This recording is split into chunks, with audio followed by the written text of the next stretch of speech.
Hello, everyone. Welcome to the 44th Annual Denver Film Festival. My name is Theresa Mercado. I'm the programmer and host of Screen at the C Film Center, and I also work with the Vinegar Syndrome, a film restoration and distribution company specializing in horror and exploitation films from the 70s and 80s. I am very excited to be here with someone I admire very much, Kier-La Janisse, all the way from Canada, one of our sponsors tonight. Kier-La, Kier-La, tell us about Canada. Go. Well, I live on a very small island called Pender Island on the west coast of Canada, and that's where I came from to be here today. So thank you all for having me. Canada, woo! So Kier-La has directed her first feature film debut in this year's festival, which is Woodlands Dark and Days Bewitched. Hopefully some of you have had an opportunity to see it at the film festival. It is also still streaming on the virtual platform through Sunday, so you haven't missed your opportunity if you haven't been able to see it yet. And we'll discuss it more later, but it will also be coming out on Blu-ray later this year. But Kier-La has been in her incredibly busy festival schedule this year, taking some time out to come to Denver and talk about her documentary, talk about folk horror in general. And I just want to mention some of the things for anyone. I know there are some super fans here, and there's some other people that may not be as familiar with your work. But aside from directing this documentary, you're also an author, a film programmer. You're an editor and producer with Severin Films, one of our favorites. And you've done so many things all related to film and the preservation of film. And for that, we applaud you. Thank you. We're film people, or we wouldn't be here. But let's just start with Woodlands Dark and Days Bewitched. So you work for Severin. You put together, edit, and produce many of the additional features that are on the Blu-rays. So how did Woodlands Dark come to be? Well, it originally was going to be just an extra on one of our discs. So at the time when I started working on it, it would have been 2018. And at that time, I was an editor for Severin. I'd been an editor for them since December of the previous year. And so I was not a producer or anything at that point. I was not a person who was like organizing film shoots or choosing what the extras would be or anything. It was strictly editing on assignment, you know. So David Gregory, the owner, would give me material, give me some guidelines, and I would edit it to his notes. And we were going to be releasing the Blu-ray of Blood on Satan's Claw. And so I said to him, well, why don't we have, you know, a little extra on it about folk horror or something.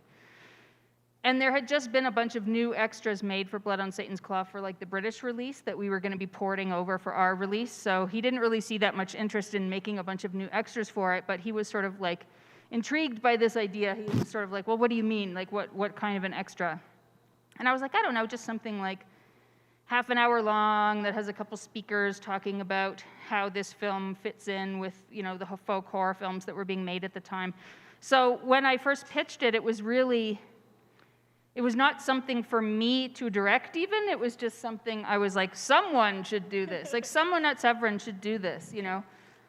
So it was not anything I was proposing for myself to make. And also it was very much focused on British folk horror when it first started because that film is British and it's considered one of the unholy trinity of folk horror films. And so the featurette that I had pitched was something that was much smaller, you know, very much focused on that era, that country, you know, and how it somehow related to Blood on Satan's Claw. And so I pitched this idea, and he said, well, okay, go do it. And I was like, what do you mean, go do it? He was like, well, you know how to do this stuff. And I was like, well, but I don't, actually. And he was like, well, you know, because I run I started a horror school called the Miskatonic Institute of Horror Studies about 10 years ago, and we do classes. There's 3 different branches. We do classes in horror film history, theory, stuff like this. And I'm not running the school anymore. I have a new director who took over from me, but I did run it for 10 years, and for my job there, I was, you know, constantly having to pay attention to, like, who the different experts were in different fields, like always looking for speakers and panelists and instructors, and so I always had to pay attention to, like, who knows what, who specializes in what, how good of a speaker are they, blah, blah, blah. And so that was the thing I did have that I could bring to the table, was that I did know who to ask to be the speakers, you know, and I did know, to a certain extent, how to contact them all and arrange for them to be somewhere because I had done that for my school. So it was essentially adding a camera person to that combination, you know. And so I was like, okay, well, I can do that. I know how to, everything else is part of what I already do for my school. So all I have to do is find camera people in all the places where these different experts are and get people to go film them saying what they have to say. And so, yeah, so I put together a small group of people, and we did a rough cut, and the rough cut ended up being 2 hours long, so it was longer than Blood on Satan's Claw. And I didn't know what to cut because I was sort of like, oh, all this stuff seems so interesting to me, you know? And my boss just said, well, is there a feature documentary about folk horror? And I was like, no. And he was like, well, you kind of have half of one now. He was like, so why don't you just, instead of cutting it, why don't you make a list of, if you were hypothetically making a documentary about folk horror, who would be the people you'd want to be in it? Like, make that list, and let's just make it, you know? And so I still didn't know at this point whether or not I would be the director, because a lot of times at Severin, when we do our featurettes, they're very collaborative, and so often there is no director credited. Like, it'll often list like producer and editor, but often not a director, because usually the directing is kind of done collaboratively between the producer and the editor, you know. And but I knew this was going to be a bigger project now, and somebody was going to have to kind of take the lead, and we were going to have to decide, well, who is going to be the director of this thing? And David was just like, well, you have to be the director. And so it was a total accident. I had no intention of ever being a director or making films or anything like that. And so now I have made one, and here we are. I'm told that we can take off our masks. So you became a director, whether you liked it or not, but you have created something that is incredibly ambitious and focused and dedicated and dense, and it is an incredible film. But more than just a documentary, I find it to be a beautiful film with a very feminine touch. And more than just a documentary, there's so much depth to it. There is animation, there is collage work, original compositions of music, not even going into the 200 plus films that are showcased in the film, the 50 plus interviews. I want to talk a little bit about from the first moments of the film, it is just beautiful. And it has such a beautiful tone, and that is you, whether you acknowledge that or not. And I know we talked a little about, your editing team and kind of how that transitioned a little during the process. But I want to talk about that, the beautiful look, the music, the collage work, which was by Guy Madden, which is also a Winnipeg resident like yourself. Tell me about that. It's so much more than just a talking head documentary. Well, I knew that Guy Madden coming on to do collages was actually one of the earliest pieces. Even when it was just going to be a short featurette, I think, I asked Guy if he would do that. And part of it is because I knew that I don't know if he still does. He used to have an Instagram account where he was constantly posting collages. And he would do that as kind of a way to sort of stay creative while he was waiting for funding to come through on film projects and stuff like that. So he would frequently make collages, and he would make so many of them that I just contacted him from, because I used to live in Winnipeg. We had a good mutual friend, this filmmaker, a writer and filmmaker named Caleb Vattenstall, who wrote not only a book about Guy Madden's films, but he also wrote one of the most important books about Canadian horror films. And so he introduced me to Guy, I think, originally, and so I just asked Guy if he would consider making I actually asked him if he would do collage animations for the film, and he said yes, but then he realized that you know, he was like, well, I can't actually animate them. He's like, I can make a bunch of collages, but you have to get somebody else to actually animate them. So we did. So we had, so there's another team of animators named Zena Gray and Brent Rue, who I kind of partnered with Guy Madden. So he did the collages, and he actually made way more than are in the film. So, I mean, he has like an agent and a website, and I think he sells them. Like, people can buy these collages. But he made like 200 collages, and I gave them to the animators, and I gave them some guidelines in terms of like aesthetically, some other sort of cutout animation I liked and stuff like that. And so they just sort of did it on their own and submitted me these kind of these 2 1-minute pieces that I could slot into the film. And so but I knew that I needed things like that because having done books, like having edited books for many years, and I would often have to lay out the books myself because I didn't have a lot of money to hire a graphic designer. But I knew that my skills as a layout person were limited. And so I would usually hire an artist to make like chapter headings, you know, just these little things so that every new chapter had some kind of aesthetic flourish of some sort. And then people would always be like, oh, the layout of these books is so amazing. But most of it was not actually my layout at all. It was really just the fact that these like little illustrations or whatever were through it. And so people felt like it had this really uniform, deliberate aesthetic to it. And so I was kind of thinking the same way with this. I was like, I don't have the skills to do everything that I need to do, so I need to find people to kind of add these little things that I can put throughout the film so that it has an aesthetic, you know, so that it doesn't just feel like a bunch of information stuck together, you know. And so, yeah, so having him do the collages was one of the first pieces of that.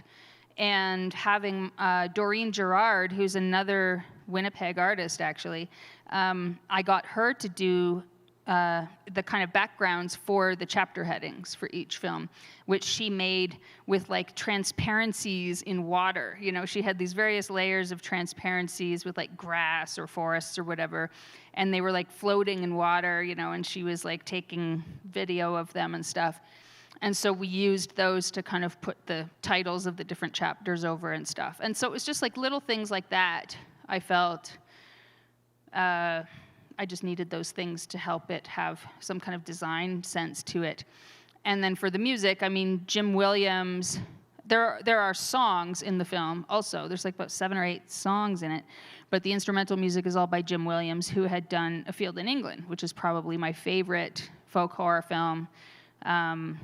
You know, it's kind of up there with The Wicker Man, but I feel like Field in England I feel like I've watched The Wicker Man too many times now, so now I'm totally leaning towards Field in England as my favorite folk horror film. But he did the music for that, and we not only pilfered some of that music in the documentary, I noticed, but we had him do all the original score as well. So all the score is by Jim Williams. Which, yeah, was incredible because he's done that. He's done Raw. He's just at festivals this past fall. I've been at seen a bunch of films that had his name on as composer and stuff. So it was just kind of knowing that it was my first film and that I wasn't going to know everything that I was doing, and trying to find people to surround me that did know what they were doing and that did have the aesthetics that I wanted, that I wished that I had, you know, and just kind of I knew that those people would then kind of prop up the film and help it to not fail. So. And another thing about the film is you being an author and coming from a literary background, there's also quite a lot of poetry used throughout the film, and the film starts with a poem. Can you talk a little bit about that? Was that your original design to incorporate that literary aspect into the film? And then you had also mentioned how it is split into chapters. I'm glad you said that, but I want to hear a little bit about the poetry that's included in the film. Did you write that? Is it pre-existing material? Yeah. All of it is pre-existing material, and the first poem that I had recorded was the one at the very beginning of the film, which is read by Linda Hayden, and it is a poem called Dooney Woods by a guy named Gray Malkin, who is also a musician who does music that people consider to be like folk horror music. But I wanted to have her read a poem at the beginning. That was also kind of one of the early things, because I wanted it to feel kind of like the ending of the Company of Wolves, where there's this kind of warning at the end of that movie that's kind of like this poem over top, or like this rhyme at the end of the film. And so that's really what I was kind of channeling with that poem at the beginning of the film. And then I think after getting that one recorded, I may have had the idea to just sort of get a few other ones recorded just in case we would need them throughout the film. And so I asked Ian Ogilvy if he would do it because we were interviewing him for the film. And him and Linda were, I'm trying to think if they're the only actors in the film, but they are among the few actors in the film, but also like from that foundational era, of folk horror. And so I just asked them, because they have great delivery and stuff, if they would do these poems. And yeah, some of the ones from Ian Ogilvy didn't make it into the film. So there's like, I think 1 or 2 extra ones that'll be on the Blu-ray. And Linda Hayden's poem at the beginning is truncated. So the full version of that poem will be on the Blu-ray also. Awesome. And so talking about the Blu-ray, we'll mention that. So some folks are already aware and have pre-ordered, but the Blu-ray will be coming out in December, and people can buy it individually, or it is part of this incredibly massive folk horror box set that is being put out by Severin that includes 19 films and a ton of extra stuff. And you also helped curate many of the films that are in that box set, correct? Yeah, I think I may have curated all of them. All of them, excuse me. But it was... Yeah, so it's actually 20 films, including my film. So my film makes 20, and it is so it's like a box set of all these films. There's a book that's like a 156-page book that comes in it, with also a combination of new writing that was commissioned for it, as well as some sort of archival writings. And there's also a spoken word album in there of Linda Hayden. So when we got her to do the poem, the main reason we were doing this recording with her is we got her to read Arthur Machen's story, The White People, which is a classic folk horror story. So we have a kind of spoken word album with her reading that, and a score by a musician named Timothy Fife, who some people might know from like Death Waltz records and stuff like that. So he did this amazing score, and between the two of them, like her reading of it and his music for it, it just brings that story to life in a way like I'd never heard. I mean, it was like an all new story to me, practically. So it was incredible. So the box set has that. It also has the Jim Williams score to the film included. And then, all these films, like 19 other films that are featured or talked about in the documentary, most of which have never been released in North America before, some of which we subtitled for the first time. Like they would have fan subs on Cinemageddon or something, but we got proper subs made for things. And so, so it was a pretty ambitious project. And that kind of started, like, as we were making the film, and as the scope of the film was broadening and everything like this, David Gregory started to get very excited about the possibility of, like, wow, there's all these films I haven't even heard of. And he was like, if I haven't heard of them, there's probably lots of other people that never heard of them either, and maybe they don't have distribution. Maybe we should look into this, And so the documentary became, in a way, this kind of funnel for Severin to kind of find this new kind of niche for this box set, which is like probably the most ambitious box set they've done to date. But so it all kind of started from the featurette to the documentary, and then to them releasing all these films, which are great. And some of them actually, they did brand new restorations of some of the films, and there's some, I think they played Eyes of Fire earlier this week at the festival, but Correct. There's 2 more coming up. Alison's Birthday. Which is a new, I can't remember if it's a 2K restoration or a 4K one, and CLEARCUT, which is incredible, which is a Canadian film from 1991 starring Graham Greene. And it's, it also, like, both of these movies had just been kind of lost to time in a way. Like Eyes of Fire and Alison's Birthday both have never been released since VHS.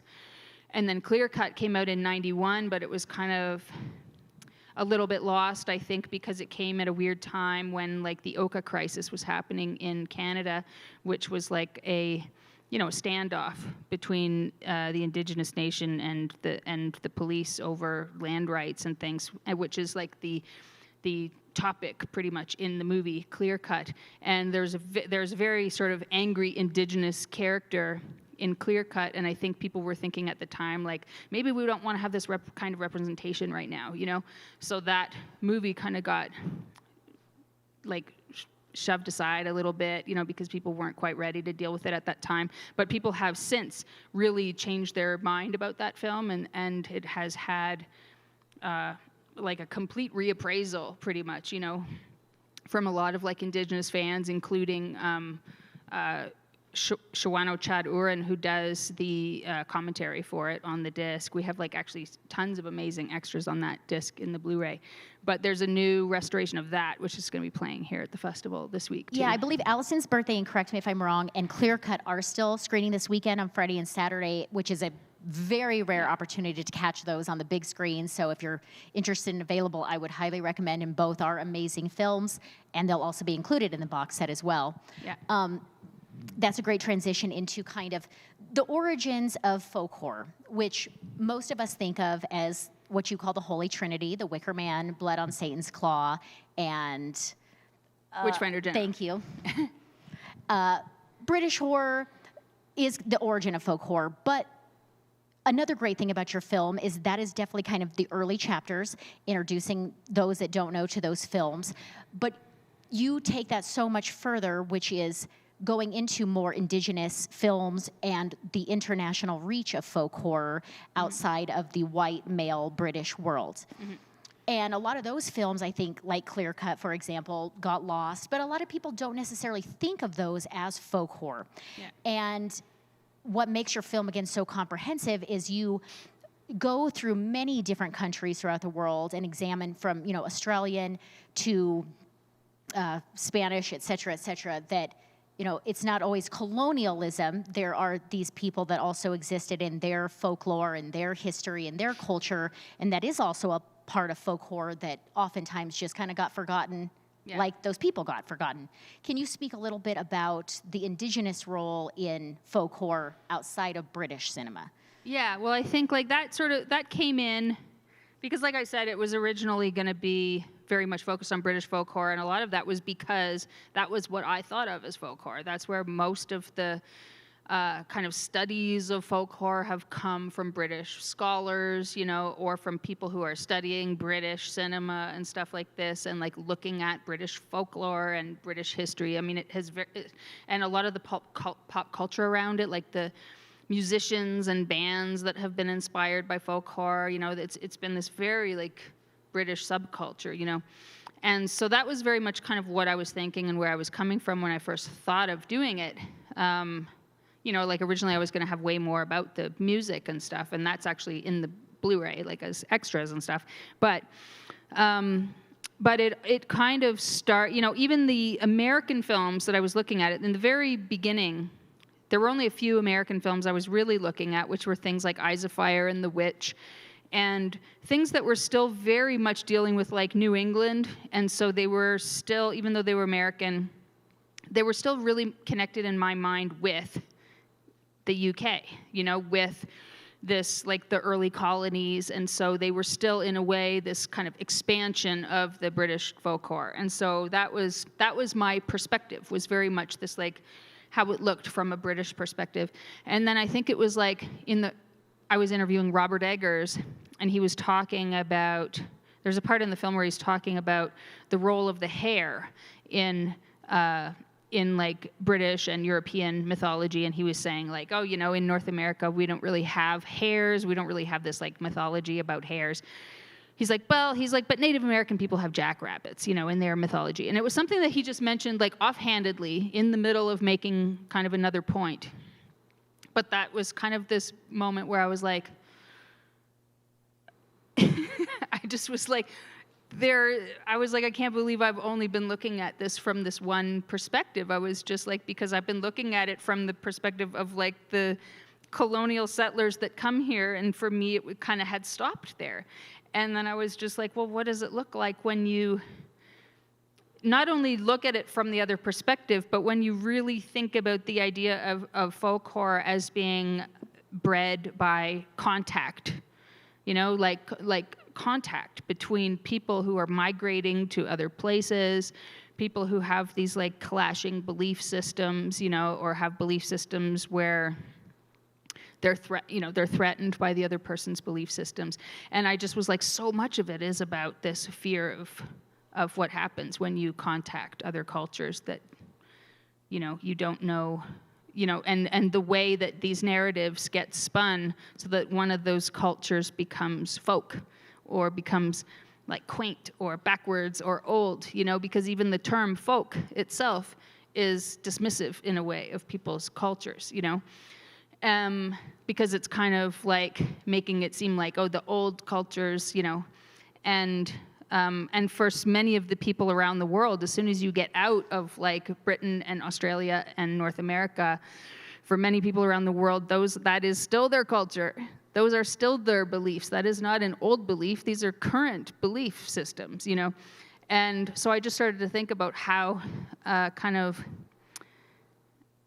presumptuous it was, you know, to look at everything with this lens of how it compares back to British folk horror, as though that was kind of ground zero for everything. And I felt like, even though to a certain extent that is where the kind of, you know, this huge wave of studies of folk horror films definitely comes from the UK, I still felt like it was dangerous to get trapped in thinking that like that's where it all came from, you know? And so I just tried really deliberately to bust out of that by getting speakers from different places and trying to get them to talk about things from their own cultures, you know, like films and authors that were important and folk tales that were important, and what they thought in some cases about the differences between folk horror where they came from versus folk horror as it's discussed more commonly, you know.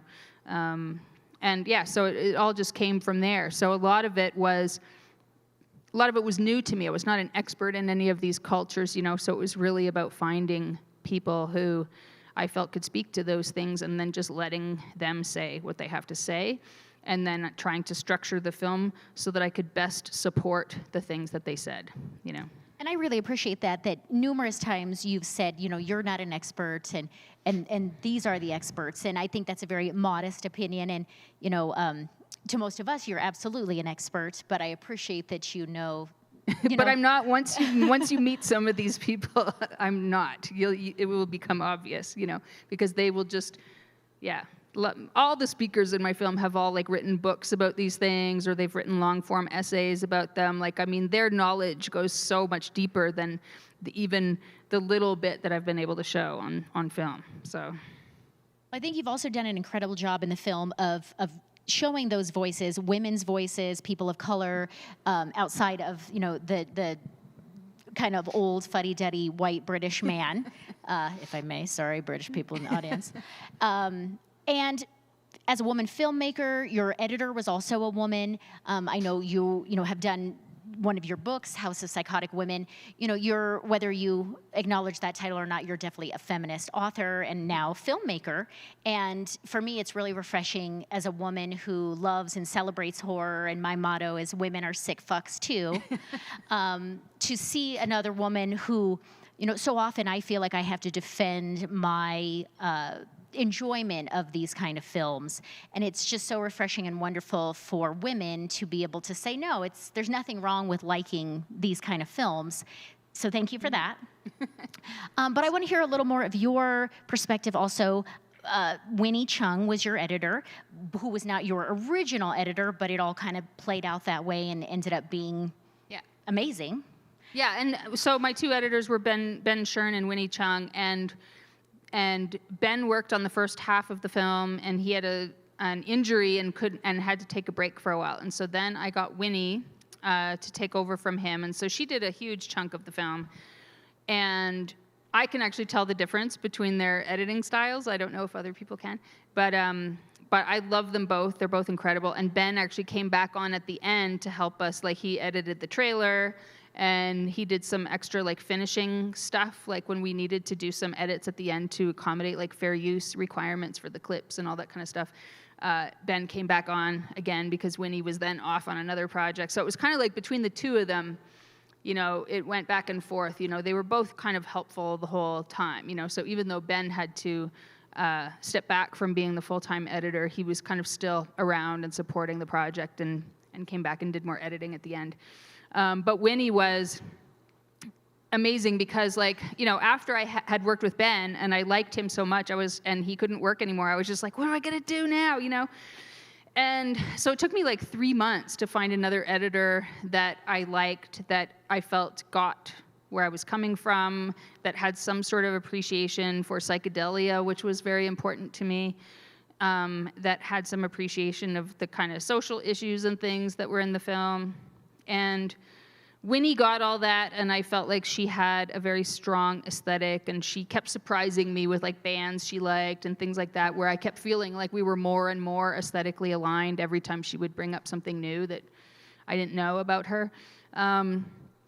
And so we had a very intense year of back and forth, probably, where she would do a cut, submit it to me, I would give notes back, and she would do it again. And, you know, I would say half of the stuff she edited was perfect when she gave it to me, and then half of it I would be like, no, I want to change this, you know.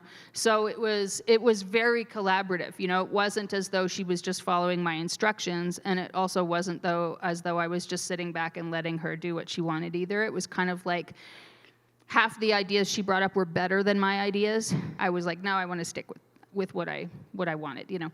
And so it was kind of both, but it was, I don't know, it was kind of incredible. It was the first time I had worked that kind of closely with someone where, you know, you have to be that frank and that critical about what you like or don't like, you know.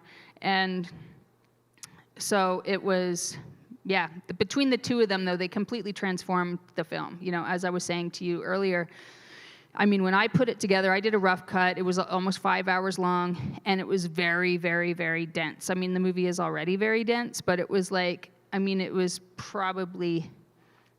just too much it was too much information, and it didn't have any drama to it, didn't feel emotional at all. Like, you couldn't, you know, you might learn some interesting trivia from it, but you weren't like connecting with it really in any way.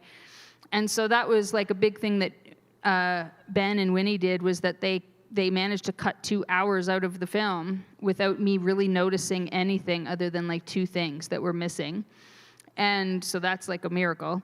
But then they also just made it feel like it had this certain pacing and atmosphere that I was not able to give it when I had done a rough cut myself. So it felt like an actual movie, you know, when they were working on it. So that was amazing. But yeah, but going back to your question, just about like, you know, a female perspective and horror and how, you know, it's just, I mean, I have never looked at it as an ambition of mine where it's like I must have a female perspective or I must have women's voices represented and stuff like that. It's just kind of like automatic to me.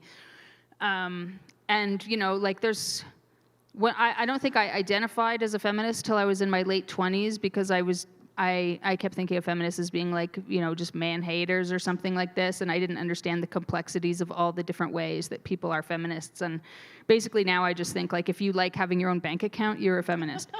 So like people I know who are just like, oh, I'm not a feminist. It's like, do you like driving a car? Do you like having a bank account? Then you're a feminist, you know? So, but I think that it's, so a lot of that stuff, and even like House of Psychotic Women, that book is very autobiographical. So, I mean, all of it is coming from just my own experiences, my own personal take on the world. And so a lot of that stuff is not where I'm trying to like check boxes or make sure people are represented, as much as like I'm really just talking about what I think, or what, like, it's just coming from me, and that's just how I am or how my brain works or whatever, you know.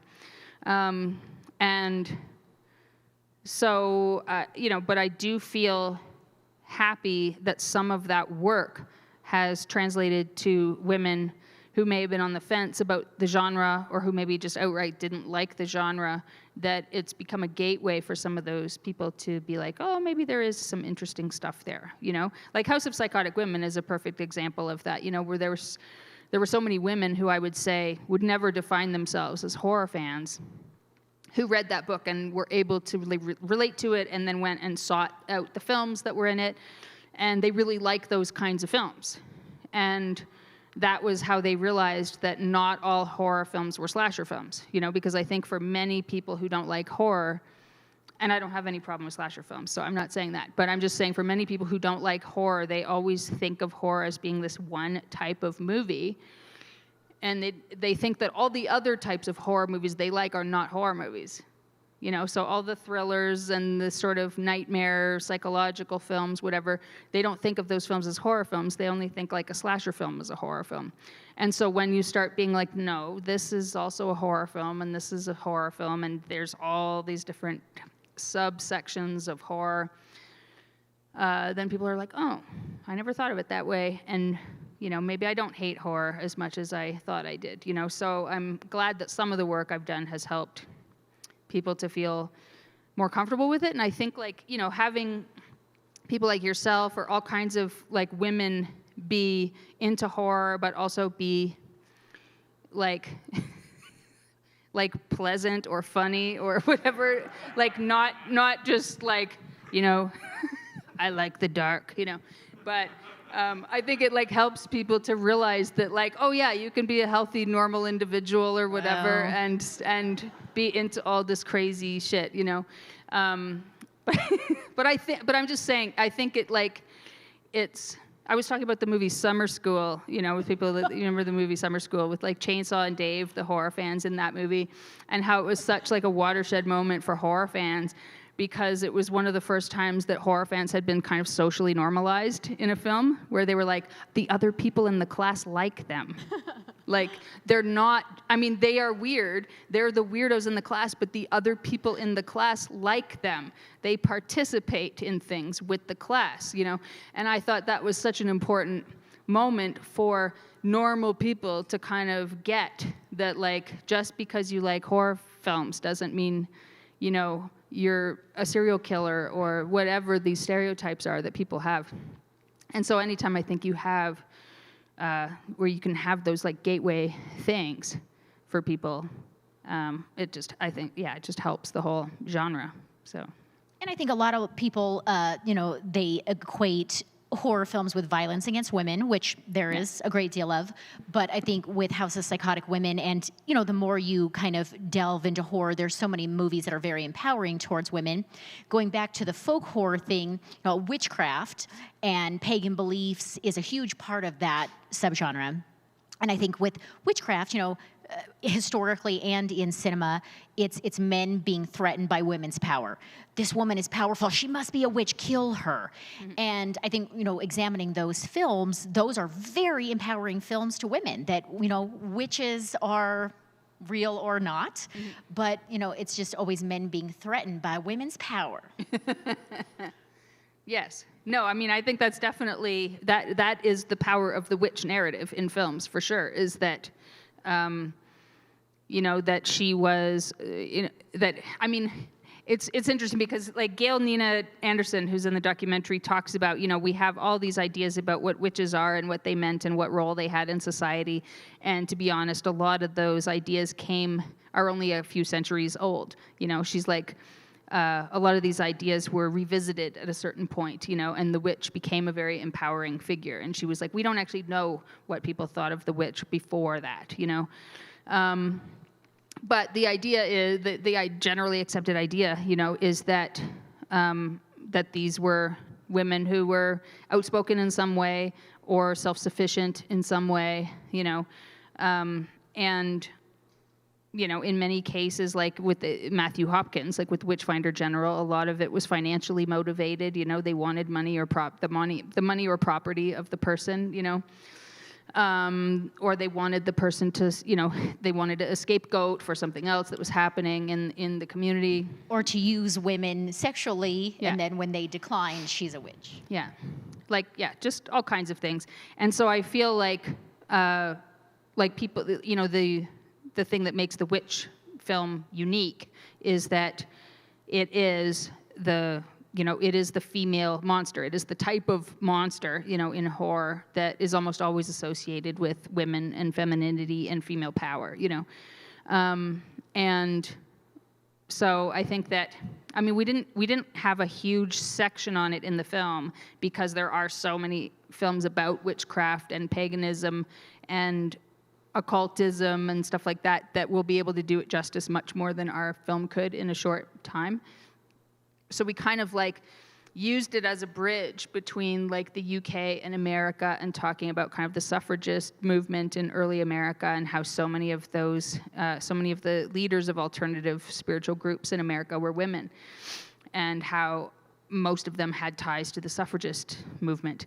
And, you know, so there was like kind of like a direct line there, you know, where it's like witches were not these like kind of medieval herbalists, you know, they were also like women who started religious organizations and then started very powerful social movements, you know. And so the way that that the witch is configured in a horror film represents all those things. Like, it's just that she is the symbol of all those things, and there's a shorthand there that anybody watching that film kind of knows that, you know, like they know what the witch means, you know, the way that a lot of people know that like the Frankenstein monster means, you know, the outsider, the return of the repressed and stuff like this, you know. But it's like, yeah, people have this shorthand with witches in horror films, and so, you know, so the witch continues to be a really like integral part of horror literature and film and everything. So Absolutely. And talking a little bit about, you know, slasher movies earlier, and that definitely some subgenres kind of come and go and phase in and phase out, whereas I don't think folk horror has really ever stopped. I think there's been maybe little breaks, but, you know, from the heyday in the late 60s and 70s, we still had folk horror, you know, kind of continuously over the decades, and especially recently, some excellent new films, Midsommar, The Witch. I'm a huge Ben Wheatley fan, filmed in England as well. But it's so exciting that these films have never gone away, but there's some great, strong films coming out that are just, you know, grabbing folk horror by the balls and are some of the greatest in the subgenre are coming out now. Yeah. I'd love to hear your thoughts on, I know you're fans of all of those films and filmmakers, and yeah, I mean, I think that there's definitely two very big waves of folk horror, and that would be the 1970s and that would be now. You know, the last 10 years would be a wave of folk horror that equals the 70s, if not exceeds it. You know, I think it's possible there are more folk horror films being made now. And folk horror films still continued, you know, like, I mean, I think like one of the funny things somebody said about my film was they were just like, well, if you're going to look at it that broadly, everything's folk horror. You know, and I was like, well, you know, in some ways, you know, yes, I could have opened it up even more, probably, you know, but yeah, so it never stopped happening, you know, because obviously you have like Children of the Corn in the 80s, and, you know, Dark Waters in the early 90s, and there's all kinds of films we didn't even get into in the film. But the last decade has been really interesting because it is the first decade where people have said, I want to make a folk horror film. Before that, nobody used that term. The term existed, but it was not widely used. And so a lot of people who made the films in the 70s and the 80s, they wouldn't have necessarily called their films folk horror films. They wouldn't have necessarily seen their films as all connecting to each other, you know?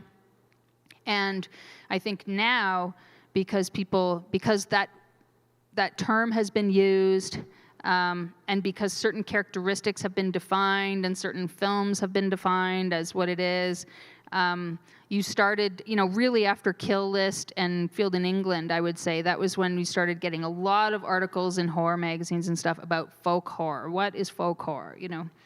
And I think ever since that time, a lot of filmmakers have been like, well, I really like those kinds of films, so that's what I want my next movie to be. I'm gonna make a folk horror film, you know?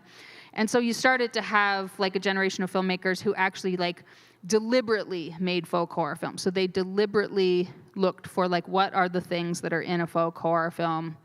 What of those things can I use in my film, and what of those things can I subvert in my film, you know? Because once you have established tropes, then it gets interesting because there's enough familiarity with them that you can start flipping them around and stuff. But I feel as though yeah, like the films coming out now are, they're very connected to our time, and just as the films from the 70s were very connected to their time, and both of these times have a lot in common, as we talk about in the doc. And yeah, I just think that there is a huge wave of it right now, and I think that we're going to see a lot more of it.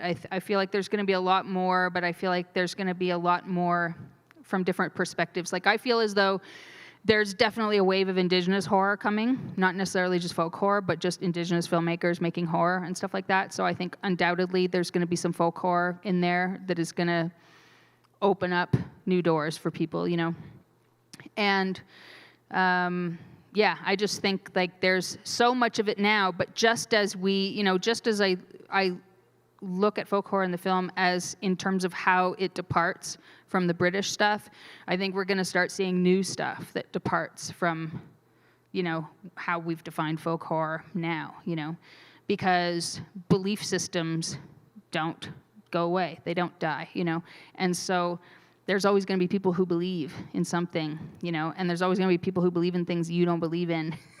And that's where you can get folk horror, And so, Kier-La, hopefully this is public information. So you are working not on a new film per se at the moment, but you are working on kind of revisiting House of Psychotic Women.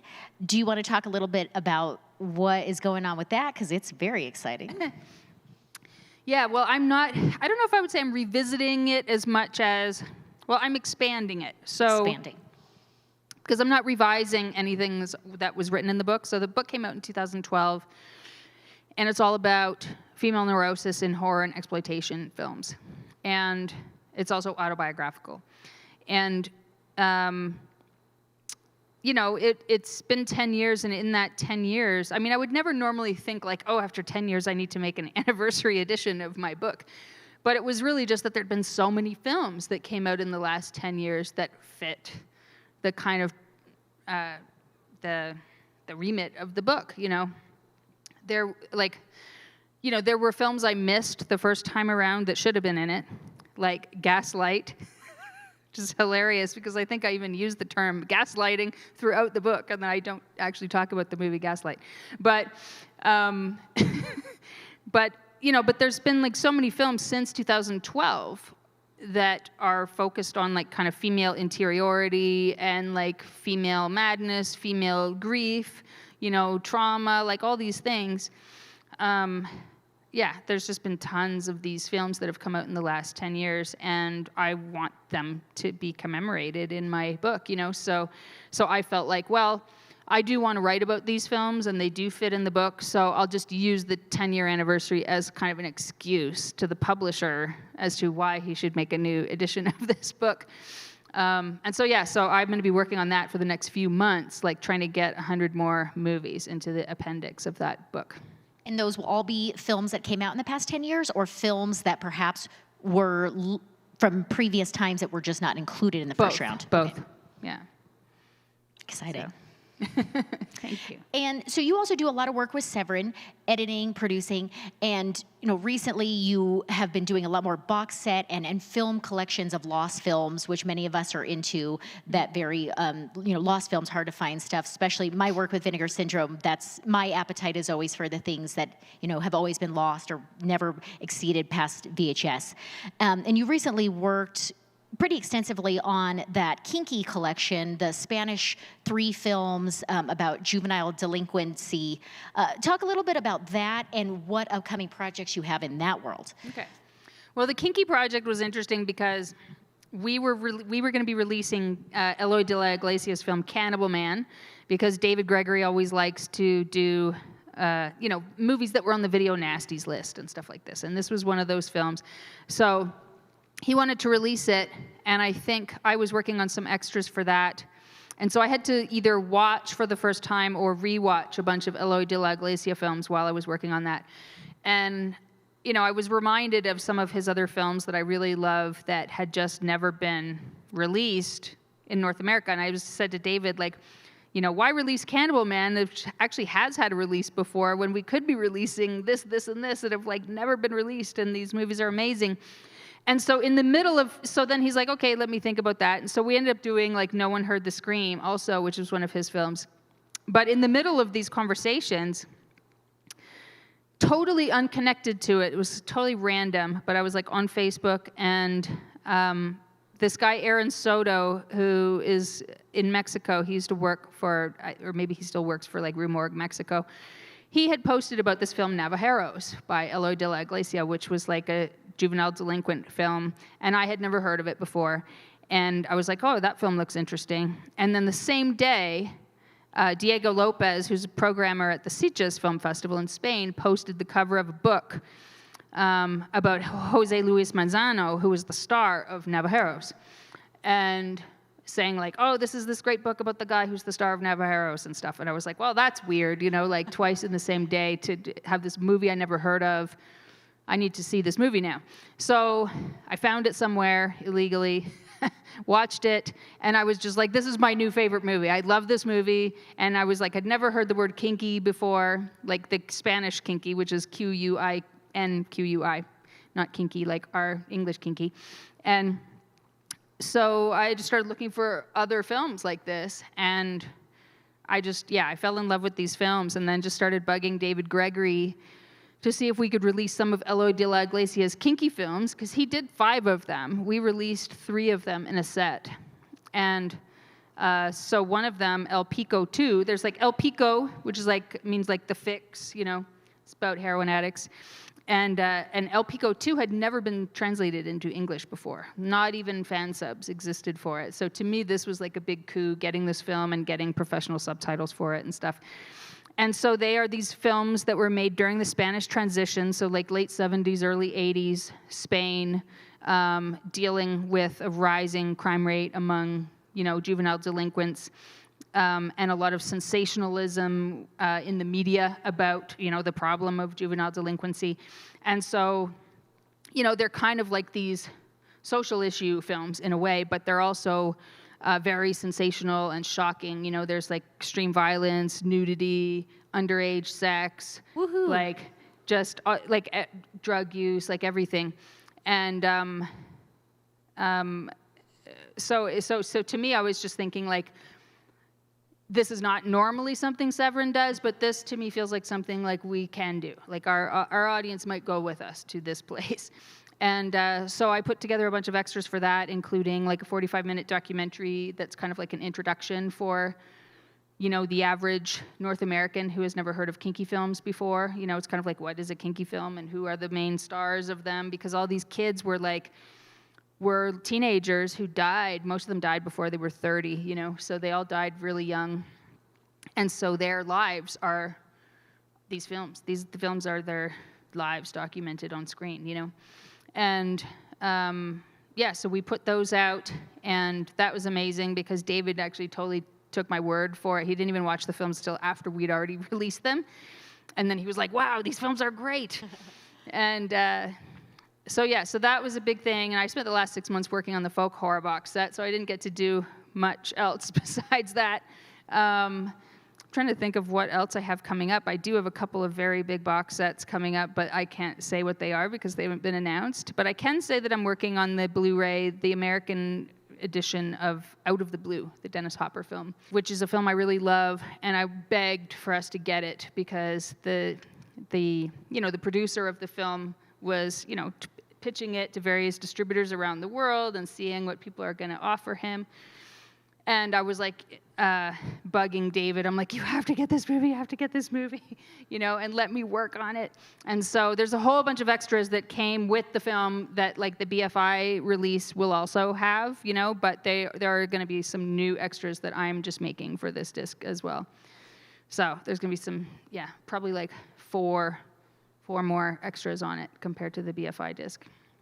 And so we know that your, ambitions weren't necessarily to make a feature, but now that it's happened, is there any plans for that? Since you are so in-depth in so many different subgenres of not just horror, but cinema in general, will there be another documentary in the works or television work or anything else? Well, I mean, like I had pitched a TV version of House of Psychotic Women like 5 years ago at the Frontiers Market in Montreal, and you know, it was a TV series that was all based on kind of like a 2-year period of my life, and it had a lot of autobiographical stories in it that were not in the book, that I didn't have time to get into in the book. And then, you know, every episode has a different horror film kind of aligned with it thematically, stylistically, things like that. And at the time, the idea didn't really pick up with anyone, but now that I have this film out, I'm probably going to take that idea out again and see, especially because we have the new edition of the book coming out as well. So that is something I'll definitely pitch again. I can't say it's actually going to go anywhere, but it is something I will pitch again. And then as far as movies, I mean, I'm pretty busy with writing projects for the foreseeable future, but I have long wanted to make a film about the history of bubblegum music based on the book Bubblegum Music is the Naked Truth. Years and years ago, I made a feature-length kind of compilation, I guess you would say, based on that book, and narrated it myself. I mean, it's kind of structured like a documentary, but it's not. It's like incredibly shoddy and cheap, so it doesn't count as an actual documentary. But it was always kind of a model for me of something where I was like, I would like to make a film of this book, but actually interview people, you know, from it. And so this is mainly what I'm focusing on, is like bubblegum music from 1967 to 1972, and then going a bit past that into the 70s. But that is kind of like the core era. And so usually when I say that to people, they're just like, what? Like, where does that come from? You know? But, you know, what can I say? It was kind of like when I was a kid, horror movies, monsters, hot rods, haunted houses, monsters, like bubblegum bands, you know, mystery-solving rock bands, whatever, all these things. This was like what I grew up on. And to me, it's all very tied together, you know? So like garage rock and bubblegum music are very tied to monsters and stuff for me because of the kinds of cartoons and things I probably grew up with as a kid. And are you still doing any programming up in Canada or anywhere? I know you had worked with the Alamo Drafthouse. You have done micro cinemas in the past. Yeah. Do you still do programming? I know you program some fests still occasionally. I don't really do programming anymore. I've done a tiny bit of programming related to the documentary, where people have asked me to curate some films related to it. But a lot of times it's like it's kind of the same, you know, a lot of the same films where I'm like, these are just films I want to champion right now, you know, wherever I can.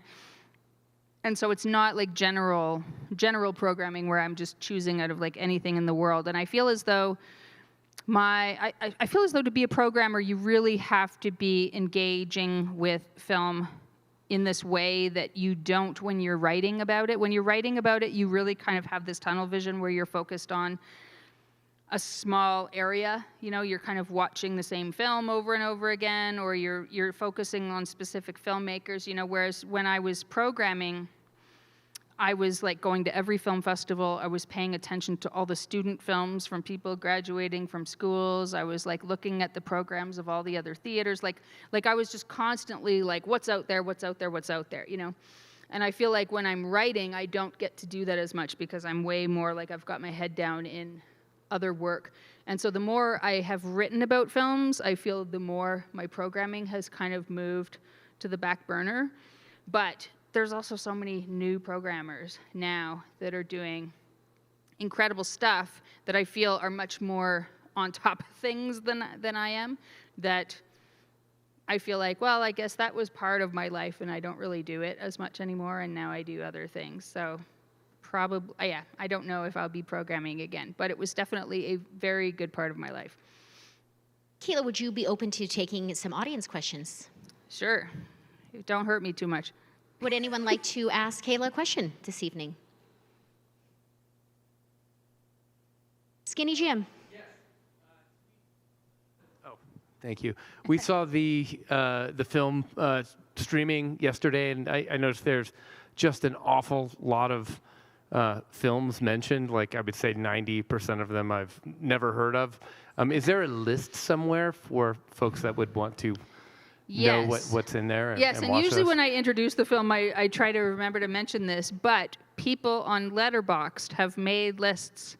So I always tell people, don't look at the list before you see the movie, because it ruins the surprise of, like, when you go to see a movie documentary, half the fun is seeing if they mention the movie you want them to mention, you know.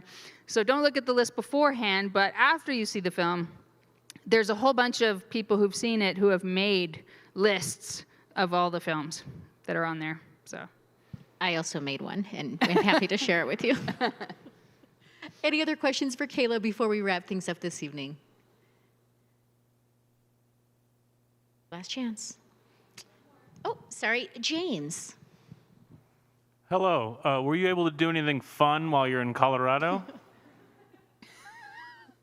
actually, the reason I was late, I don't know if anybody, I feel like everybody's laughing like they already know this He story. already knows, and that's why he's asking.